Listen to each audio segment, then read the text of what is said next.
pasado con este caso, la muerte de Jacqueline Caal? Bueno, por la vía diplomática, Guatemala solicitó a Estados Unidos los informes forenses, hospitalarios y migratorios sobre este caso de la muerte de la pequeña Jacqueline para determinar así las causas del deceso. El cuerpo de la guatemalteca será repatriado el próximo domingo.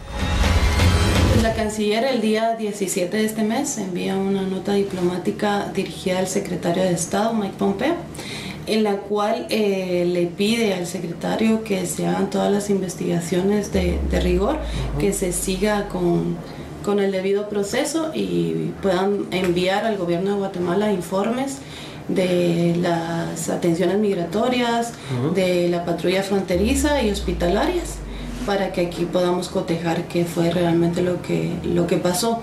También en esta nota se pide que deje a los cónsules poder entrar y tener acceso a todos los procesos informativos para poder esclarecer el caso de manera más rápida. Congresistas que llegaron a la patrulla fronteriza que estuvo a cargo de Jacqueline y su padre detectaron indicios de que no se asistió de manera adecuada a la niña. Entre estos, que la Oficina de Aduanas y Protección Fronteriza no notificó sobre el deceso de la menor al Congreso en el plazo de 24 horas como lo establece la ley. También encontraron que el padre firmó un formulario en inglés en el que declaraba que todo estaba bien. El mismo le fue traducido al español, pero su idioma natal es el quechí. Además, que la patrulla no contaba con comida ni equipo médico adecuado y por ello los congresistas pidieron una investigación independiente. Mientras esto sucede, el cuerpo de Jacqueline Rosemary Caal Maquín está por regresar al lugar que la vio partir. Se le ha dado también el acompañamiento al cuerpo, que tiene que pasar por varios procesos, así es, que son, bueno, primero acta de nacimiento, llenar un formulario de parte del padre, explicarle al padre en su idioma materno porque no hablan español, entonces se ha dado también esa facilidad y se han hecho todos los procesos y ahora mismo pues el cuerpo está en Laredo, Texas, esperando la repatriación. Antes de compartir con usted los datos, quiero comentarle algo. Lamentablemente la pequeña Jacqueline Caal, Sandy, se está constituyendo en un símbolo de los peligros de la migración. Nada va a restituir su vida, pero ojalá esto sirva para algo al menos. Por supuesto, ojalá que quede un mensaje claro, porque recordemos que primero la responsabilidad de esta situación o del cuidado de los niños es de los padres. En ocasiones los padres deciden migrar con los pequeños, arriesgando así la vida de ellos. Y vamos a analizar eso. Pero me permites compartir contigo y los televidentes unos datos para darle también más sustento al análisis. Queda claro que los lugares en Estados Unidos en los cuales se está albergando de manera temporal precisamente a los migrantes no llenan las condiciones mínimas para poder garantizarles su integridad física y, por qué no decirlo, la vida, porque la pequeña Jacqueline perdió la vida ahí. Pero ya vamos a ver qué pasó. La muerte de la pequeña Jacqueline Caal puede servir precisamente como un parteaguas para que, primero Dios, este tipo de situaciones no se vuelvan a repetir, sobre todo cuando una víctima es tan indefensa como una menor de edad. Fuera de las reacciones que ayer las veíamos, ¿verdad, Sandy?, de la sociedad estadounidense, de los senadores, de los congresistas, de la prensa de aquel país, hoy una acción muy importante del Estado guatemalteco. Se suma una solicitud a través de la vía diplomática por la Cancillería de Guatemala, en donde se está exigiendo prácticamente a Estados Unidos que dé cuenta de qué es lo que sucedió, por qué no se le atendió, por qué se notifica hasta 8 días después y cómo puede ser posible que esta situación se haya dado, porque una cosa es inexplicable, Sandy. Aquí tiene que haber culpables. Claro. No estoy diciendo necesariamente que sea solo Estados Unidos. ¿Y por qué? Y ojo, porque esto le va a sonar a usted polémico. Porque también ella no iba sola. Ella no quería probablemente ir ahí, pero alguien la llevó y quien la lleva es el padre. Aparte de eso, Julio, cuando nosotros somos menores de edad, quienes tienen la responsabilidad sobre nosotros, correcto, son nuestros padres.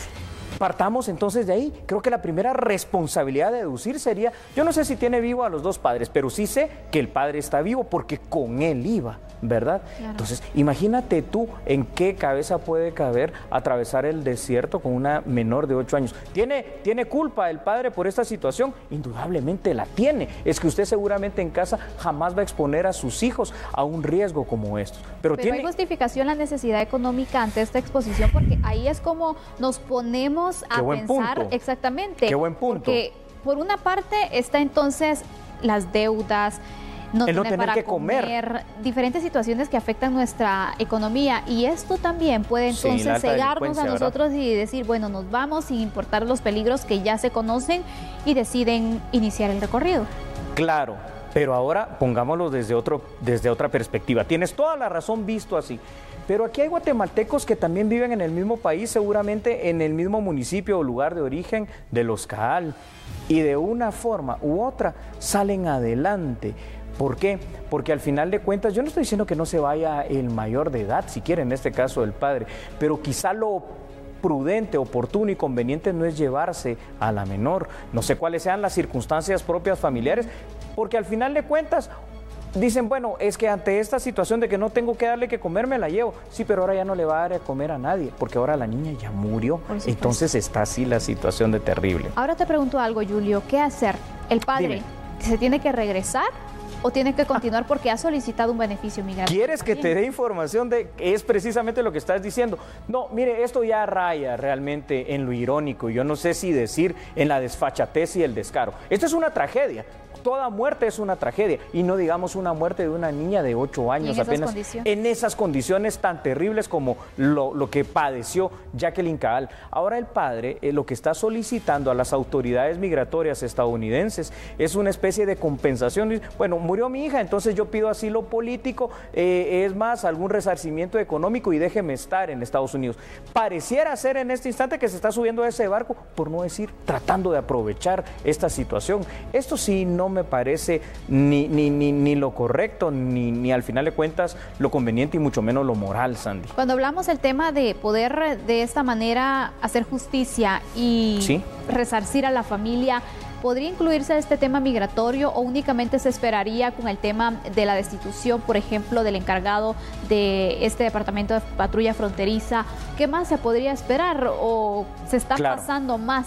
Yo creo que hacia ahí va orientada la situación si queremos una verdadera justicia. Primero, tratar de evitar por todos los medios que esto ya no suceda. Para ello vamos a compartir más información, pero rápidamente te digo, fuera de procesar a quien haya que procesar, cambiar la situación propia en los países y también determinar si hasta el mismo padre o las autoridades estadounidenses tuvieron la culpa, y pues que lo paguen, porque hay que pagarlo. Ahora, por favor, escuchen esto. El pacto sobre migración, del cual venimos hablando desde la semana anterior, dice que uno de los 23 objetivos que este tiene es que se garanticen y se protejan los derechos humanos de las personas migrantes. Uno de sus objetivos también es que tengan acceso a los servicios básicos. ¿Y a qué se refiere el pacto específicamente? A que sean recibidos en un lugar digno. Hoy esos lugares no se puede decir que sean dignos, parecen más bien cárceles que albergues. Además, es necesario que se mejoren las condiciones de vida de forma integral. ¿En dónde, Sandy? Tú lo decías muy bien anoche, precisamente, en los países de origen de nuestros compatriotas que migran. Entonces aquí hay una serie de culpas. La familia en parte pudo tener culpa, pero también tiene culpa la sociedad guatemalteca de alguna manera, y el sistema en el cual estamos, donde no se tiene acceso a esos servicios básicos fundamentales acá, y por eso entonces sirve como una justificación el migrar a ese sueño americano. Pero las autoridades estadounidenses tienen culpa, definitivamente que también la tienen, ¿verdad? A mí me llama la atención porque incluso congresistas hacían el llamado de por qué se tardó tanto en atender uno. Gran detalle. Dos, en dar detalle, en informar acerca de la muerte de esta menor, porque es 24 horas después de que muere en este hospital que, bueno, indican que falleció cuando lo tendrían que haber hecho de una forma inmediata. ¿Sabes que lo que dices es muy importante? Estaba tratando de tapar algo. De ocultar. ¿Saben por qué? Porque cuando una persona muere en este caso, las complicaciones fueron derivadas de la deshidratación y de no haber comido. Eso se llama inanición. Pero la deshidratación no se da de un día para otro. No. El cuerpo humano está capacitado en condiciones así tan adversas que puede llegar a resistir entre 6 y 8 días sin ingerir agua. Imagínate tú. Quiere decir que cuántos días esta niña no había comido, no había tomado agua. Y eso se nota fácilmente, y si encima de todo no lo atiendes y después lo ocultas, y es más, cuando ya se hace público y un escándalo, porque el día de hoy esto es un escándalo en Estados Unidos particularmente, es casi una semana después, estamos hablando de que la pequeña Jacqueline Caal, hoy por hoy, como te decía al principio, es un ícono de los peligros de los migrantes, pero ese ícono que no quede solo en esa figura, sino que sirva de verdad para tomar las medidas drásticas que haya que tomar en todas partes para que esto no se vuelva a repetir. Por supuesto, Julio, me llama la atención a mí que, por ejemplo, no tuvieron tiempo para poder atender inmediatamente a esta niña porque pasó 8 horas con la patrulla fronteriza. Hasta después la trasladan para recibir atención médica. Por cierto, en la verificación que realizaron congresistas norteamericanos, verificaron que no hay médicos para atender a los migrantes. Imagínate tú. Pero me llama la atención, entonces no tuvieron tiempo para atenderla, pero sí tuvieron tiempo para, por ejemplo, desligarse de responsabilidad penal, de responsabilidad legal, porque le dieron un documento al padre de Jacqueline en inglés para que lo firmara. Y de esta forma entonces ellos, bueno, librarse de todo. ¿Qué te indica eso, Sandy? Que ellos sabían precisamente con lo que estás diciendo, el error grave, craso, intencional o no, que habían cometido. Una cosa es verdad, al final de cuentas, en este momento, lamentablemente, Jacqueline, se haga lo que se haga, se pida o se obtenga lo que se obtenga, ella ya murió y ya no se pueden revivir a las personas. Pero así como se truncó esta vida, se están truncando muchas vidas más. El sueño americano ya no es sueño, ya tú lo dijiste también, es pesadilla. Claro. Hagamos algo, hagámoslo, pero de verdad. Qué bueno por el Estado guatemalteco en esta situación que hizo el día de hoy. Por supuesto, hay que mencionar eso, entonces la solicitud de los informes que ha pedido y aparte de eso el seguimiento que le ha dado. Creo que es un caso que no se tiene que quedar en la impunidad, porque si no, van a continuar las muertes, las familias lamentándose, llorando, sufriendo y la situación migratoria igual. Así que esto es lo que ha sucedido con el caso de Jacqueline. Este domingo será repatriada y de esta forma los familiares esperan pues darle una santa sepultura, un velorio digno de esta pequeña. Nos vamos a una pausa, Julio. Claro que sí, Sandy. Regresamos con otro tema polémico. Usted no cambie porque somos A la Medida. Ya volvemos.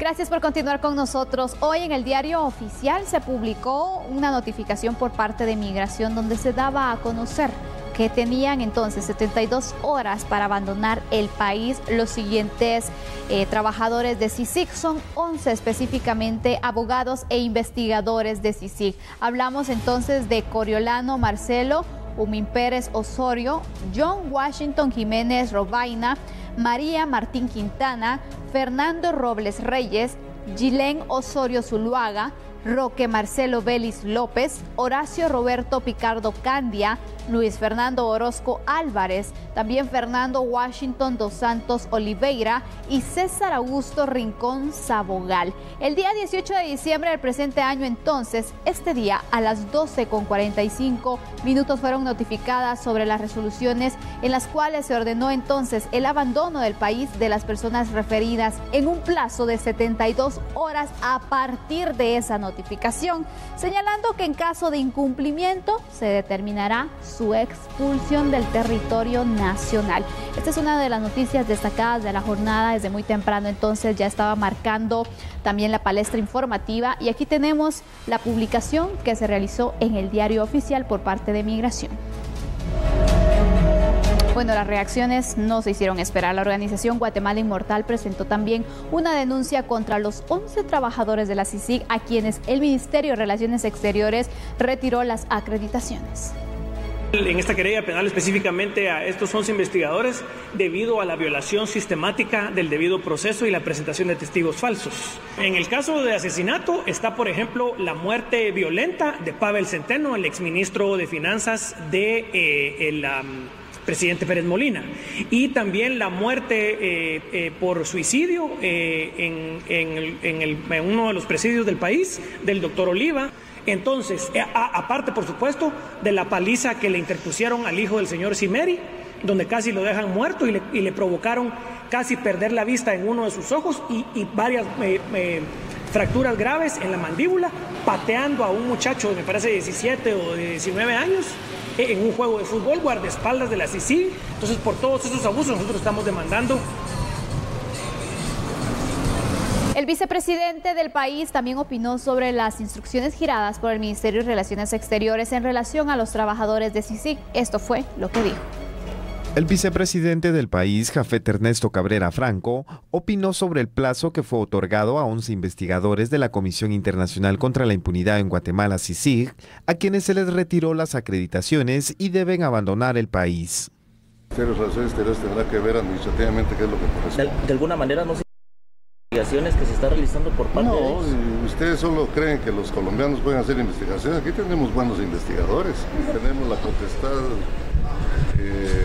jurídica para poder hacer esas cosas, ¿verdad? ¿Y se mantienen en esa nueva postura? ¿Se mantendrán así, vicepresidente? La disposición ya está por parte del Ministerio de Relaciones Exteriores. Sandy Monroy lo dijo de una manera muy correcta. Este tema ha sido el tema tanto del día de ayer como de la jornada de hoy. Y es porque aquí lo que estamos viendo realmente es un conflicto, y son conflictos de intereses que vamos a explicar en unos instantes junto con usted en casa en este análisis. Hay una solicitud.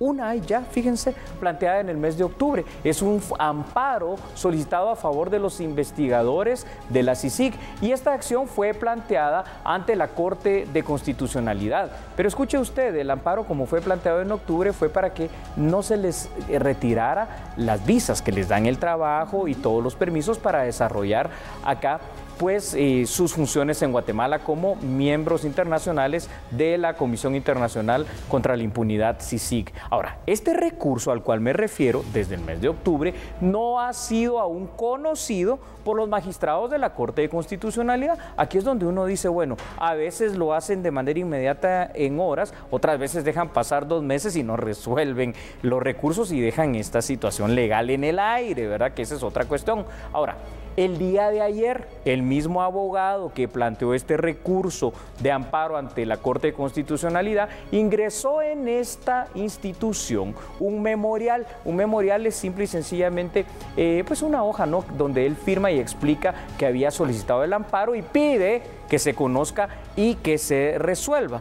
Pero al estar pendiente precisamente del conocimiento de esta resolución del amparo, que es lo que va a pasar por parte de la Corte de Constitucionalidad, aquí lo que queda es un grave impasse jurídico, Sandy, porque viste la postura obviamente de Cancillería, da un emplazamiento 72 horas, que ya dentro de 2 días se va a cumplir prácticamente, pero hay acciones legales. Y aquí han salido otros actores de la vida política, porque al final de cuentas esto es político y hay intereses, esto hay que entenderlo, nada es así de gratis, ¿verdad? Y unos defendiendo pues a capa y espada estas posturas, y estamos nuevamente en lo que yo llamaría una laguna legal, pero no porque no haya cómo resolverlo, sino porque no se resuelve a tenor de lo que ya está acordado. ¿Será acaso, Julio, que se buscará en este momento solo aplazar esta resolución al final, la notificación de migración, por ejemplo, las 72 horas, porque ya van varios recursos legales que se han interpuesto, y al final entonces dejarían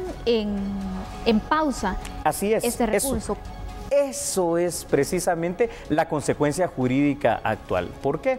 Porque como dice la ley de amparo, ¿no?, en materia de amparo, que todo es susceptible de amparo, aquí ya hay un amparo que tiene más de 2 meses que no se ha conocido, pero no significa que no exista. Esto hay que resolverlo y eso va a dar pie y justificación para seguir creando no solo más problemas, sino que también más polémica en este sentido. ¿Sabes qué es lo que causa esto al final de cuentas, Sandy y estimados televidentes de La Medida? Lo que tanto hemos hablado acá también, esa polarización.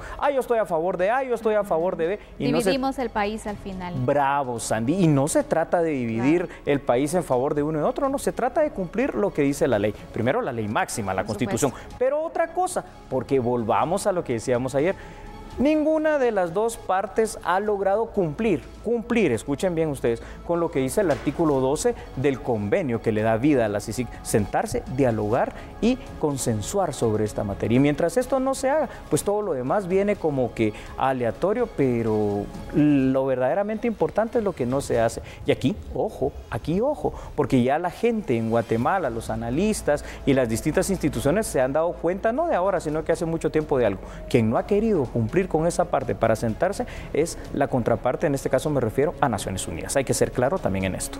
Con este tipo de situaciones donde se deja en pausa, entonces se retrasa un poco el tema de la expulsión o no de los trabajadores de CICIG. ¿Cómo queda el hecho de la toma de decisiones del Ejecutivo? Porque se supone, la ley lo dice, claro, que ellos son los encargados de tratar estos temas, pero ahora parece entonces que tienen que tener el aval de la Corte de Constitucionalidad, por ejemplo. Esta es la otra situación que tanto se ha cuestionado a lo largo del año.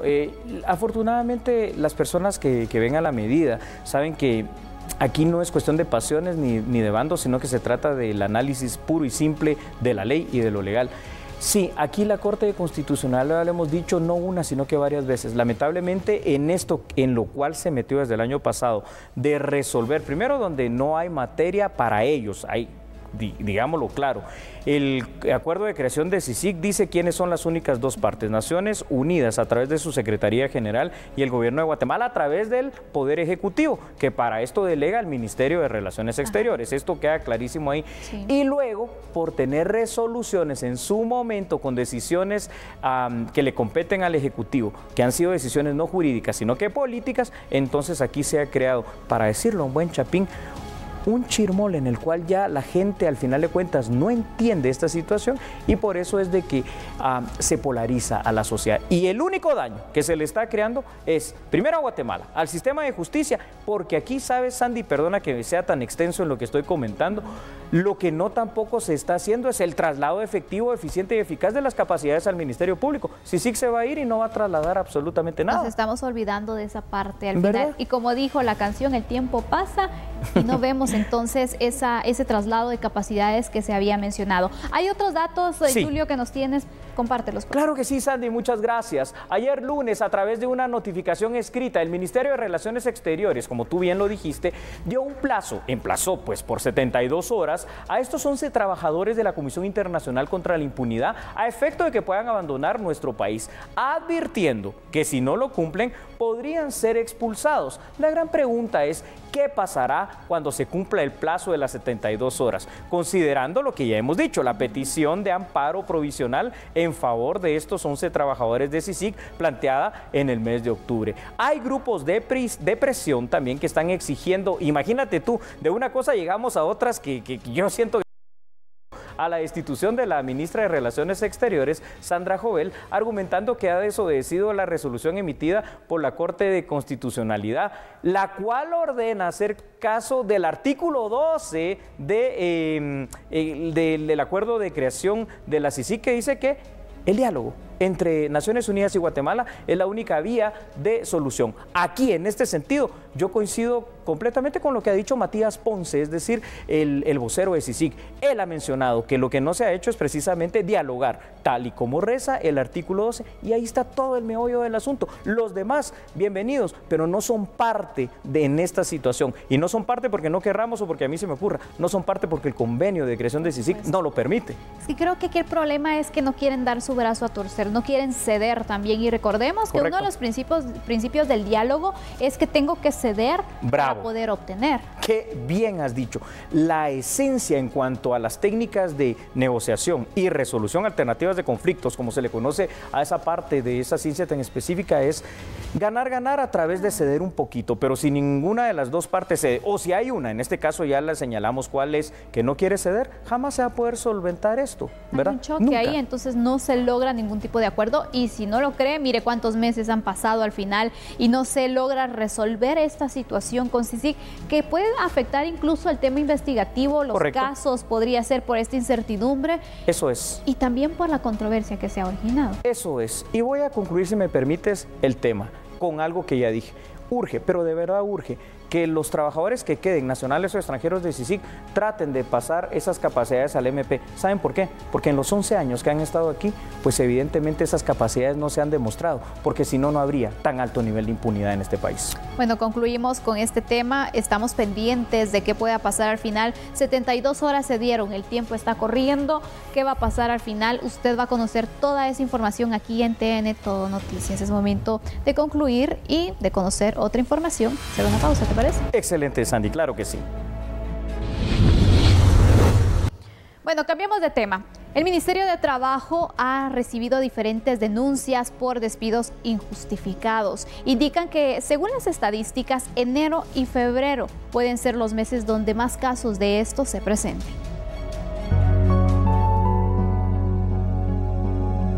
Solo en lo que va de diciembre, el Ministerio de Trabajo ha recibido 333 denuncias por despidos injustificados. Se coordinan planes de atención para la demanda de servicios que se tendrá en los siguientes días. Nosotros a lo largo del año tenemos una serie de reportes y de denuncias por despidos directos, ¿verdad? y estos se incrementan en los meses de enero y febrero porque regularmente en el mes de diciembre se dan vacaciones y al retorno de las vacaciones les notifican a algunos empleados que ya no van a continuar en las empresas. Por eso tenemos en esos 2 meses mayor incidencia. Y las personas acuden al ministerio a denunciar estos despidos cuando los consideran injustificados. Sin embargo, ¿qué debe hacer un trabajador en el momento que es despedido sin justificación? Pues tienen 2 caminos. Uno, acercarse al Ministerio de Trabajo, a la sede central o a las delegaciones departamentales, si es que hay delegaciones, donde están las delegaciones, porque tenemos en todos los departamentos, y plantear su caso. Explicar cómo fue que lo despidieron, cuánto tiempo, si les pagaron sus prestaciones o no se las pagaron, para poder hacer el proceso de conciliación. También pueden denunciarlo a través del 1511, pero en este caso, como ya es de seguir, es mejor que se presenten, porque a través de la denuncia siempre tienen que venir a hacer todo el demás proceso. En 2017 se registraron 8.689 denuncias por despido, mientras que el número de conciliaciones entre patronos y trabajadores ascendió a 16.129. Sandy, antes de hacer la siguiente pausa, yo quiero que nos quedemos meditando sobre la siguiente frase. ¿Podrá pasar aquello y ser cierto de que el cazador puede ser cazado? Usted va a saber por qué es que le damos a conocer este dato, pero después de la pausa estaremos abordando este caso que también se ha convertido en polémica. Ya volvemos. Somos a la medida.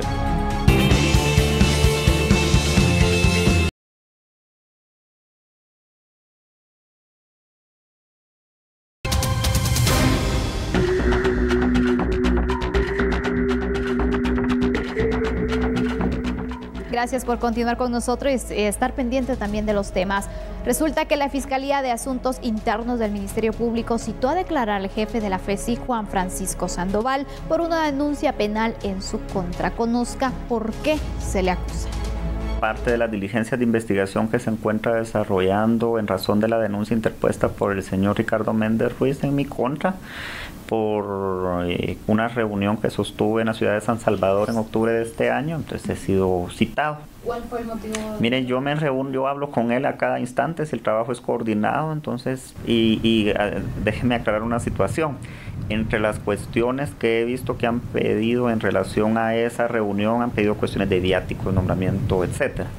Ese día era el día de asueto, entonces yo del día de mi descanso puedo disponer como yo lo considere de mejor manera, y esa fue la manera en que yo estaba visitando esa ciudad y tuve la oportunidad de reunirme con él. O sea, no le veo mayor relevancia en materia penal a una reunión. En otra información, el caso Migración está por definirse. Este miércoles fue presentada una conferencia de prensa para dar a conocer las deficiencias en la investigación que presentó tanto la FESI como la CICIG. Irina Bitkova, esposa de Igor Bitkov, señalado en el caso Migración, se pronunció a pocas horas de que el Tribunal de Mayor Riesgo Grupo D resuelva si los acusados son culpables. Los fiscales de CICIG y FESI cubren esta estructura criminal porque ellos nunca han investigado los funcionarios que firmaron los documentos. Ellos juzgan a nosotros que solamente contratamos un bufete de abogados denominado Continuo International para este trámite, para que nos diera protección, para su asesoría. Con ellos vinimos al país. Ellos hicieron todos los trámites para nuestra permanencia en el país. Otra violación de defensa de derechos humanos y del debido proceso fue que nosotros denunciamos los fiscales que están obstaculizando la justicia, que están cubriendo la verdadera estructura criminal, pero si estos mismos fiscales están participando en debate contra Igor Bitkov y cubriendo esta estructura, rechazando que existe Continuo International, rechazando investigar cómo funciona esa estructura, ¿cómo es posible que ellos van a decir algo a favor de estas pruebas? Ellos dicen contra. Bueno, esto es lo que se dice, ¿no? Inclusive lo que dice el fiscal Juan Francisco Sandoval. Ahora veamos los hechos fácticos, la realidad. El 22 de noviembre último fue presentada una querella penal ante el Ministerio Público por supuestas irregularidades cometidas por el jefe de la FESI, el licenciado Juan Francisco Sandoval, además por el fiscal Marlon Roberto Vázquez Sánchez y por el fiscal también Norman Humberto Sagastume Gutiérrez. ¿Qué dice esta denuncia? Bueno, la misma se basa en la supuesta obtención de información de forma irregular en la investigación en contra del caso que se lleva contra el exministro de Gobernación, Carlos Enrique Vielman.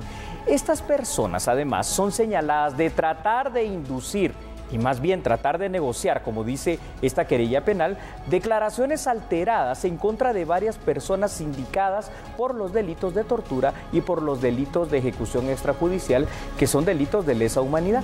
Y ojo también con esto, Sandy, que son declaraciones inclusive que se trataron de obtener, algunas no solo en este momento, sino que hace varios años atrás, que están todas conectadas con el mismo caso. Entonces, a eso obedece realmente la querella penal que está presentada en el Ministerio Público, para que usted lo sepa por si no lo sabía.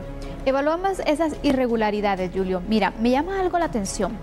Cuando la nueva fiscal del Ministerio Público toma posesión del cargo, pues indica que en la evaluación que realizaron de todas las fiscalías, señala a la FESI como la que tenía mayor resultados también en algunos casos. Pero vemos entonces cómo ese trabajo que puedes hacer lo puedes opacar cuando desvías un poco las investigaciones o cuando existen tantos señalamientos por casos tan fuertes, por ejemplo. Eso, porque poco a poco se han ido conociendo más señalamientos. De hecho, en el caso de los Bitkov, ya viste las declaraciones de Irina Bitkova, que creo que lo que dice es muy sensato. Al final de cuentas, ¿por qué no se investiga la gran red? Es decir, los que ya se sabe que son los capos de esa red. Hace meses nos preguntamos eso, Julio, y ni siquiera se anuncia que hay una investigación, no pasa nada al final. Entonces decimos, bueno, ¿qué pasa al final con las grandes estructuras? Porque el problema ahí es que siguen operando, hay más personas que caen en las garras de estas estructuras, continúan las víctimas y nos preguntamos, ¿será que los tribunales se llenarán de víctimas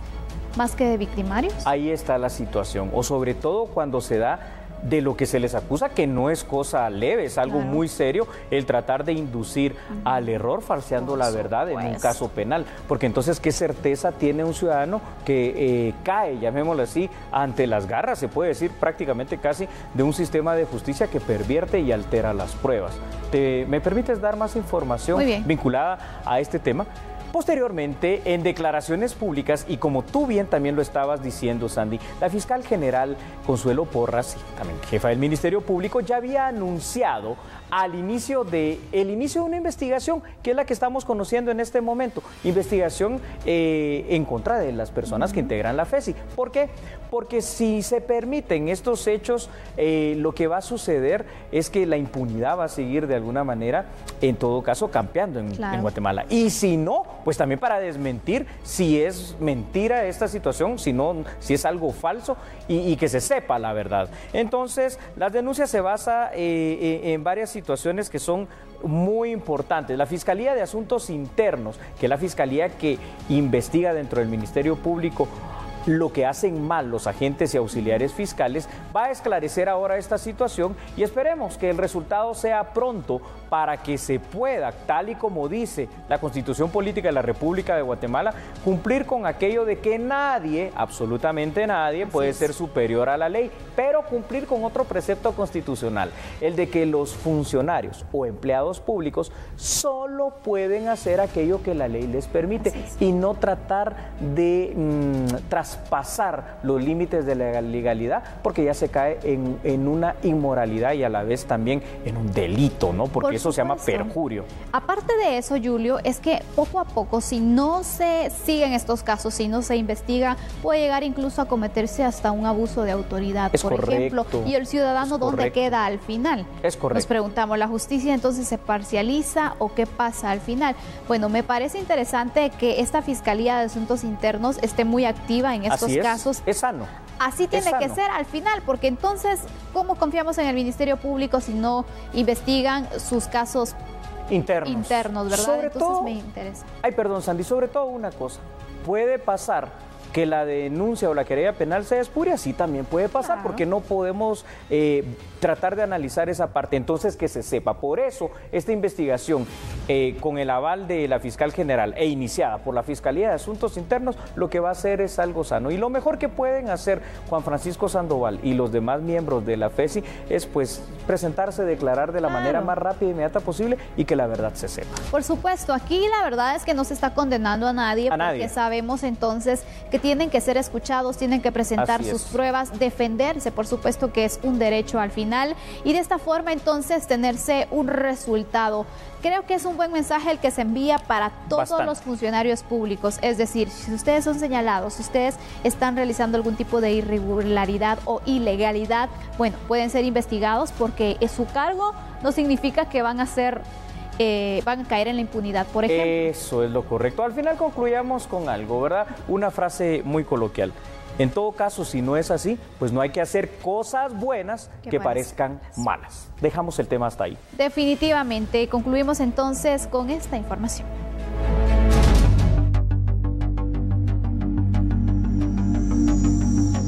Vamos ahora al ámbito de las notas judiciales. El juez Miguel Ángel Gálvez resolvió aceptar la petición de la Fiscalía Especial contra la Impunidad del Ministerio Público para que el empresario Raúl Osoy Penados quede sujeto a una investigación vinculado a casos de lavado de dinero en casos concretos como el de terminal de contenedores Quetzal y cooptación del Estado. Aquí en A la Medida, la información.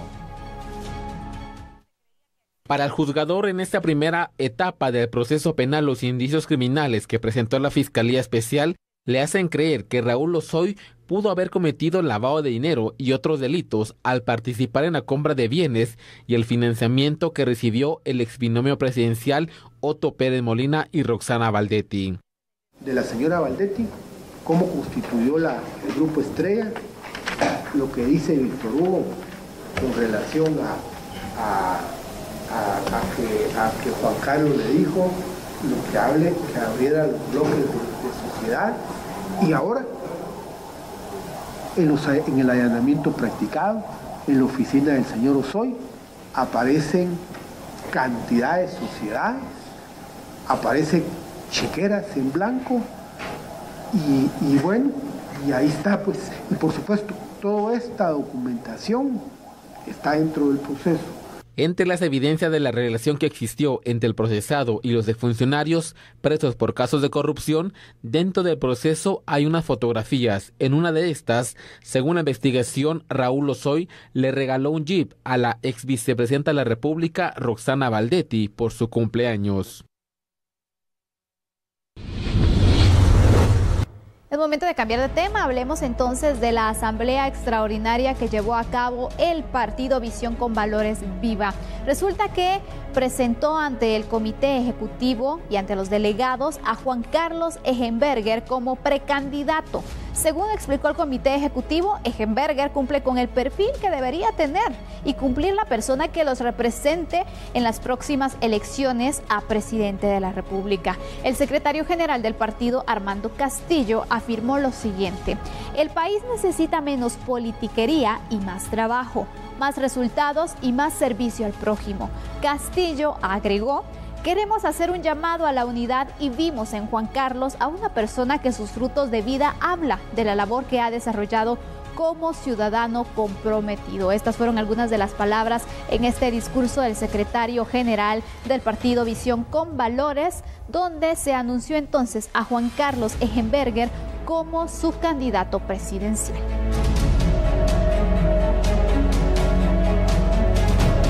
No siempre se puede ganar, y hoy en las altas cortes federales de Estados Unidos, Donald Trump sufrió un fuerte revés. ¿Quiere usted saber más? ¿Tú quieres saberlo tú también, Sandy? Sí, pero después de la pausa. Ya volvemos. Somos A la Medida.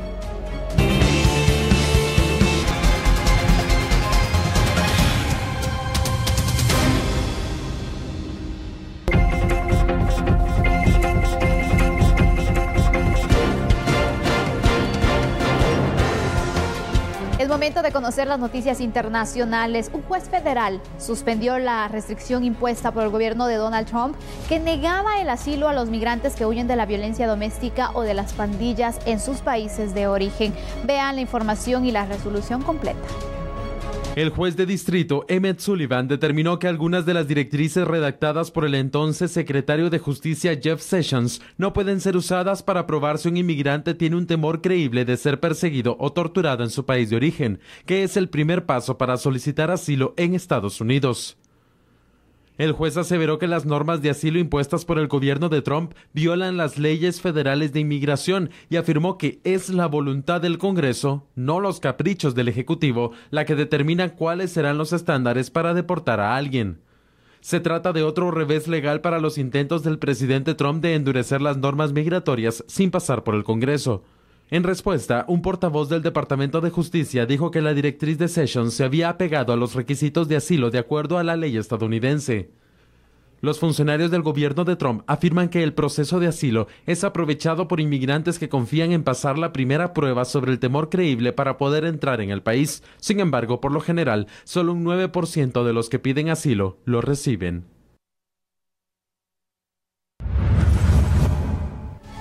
Y ahora regresamos al ámbito local y nacional.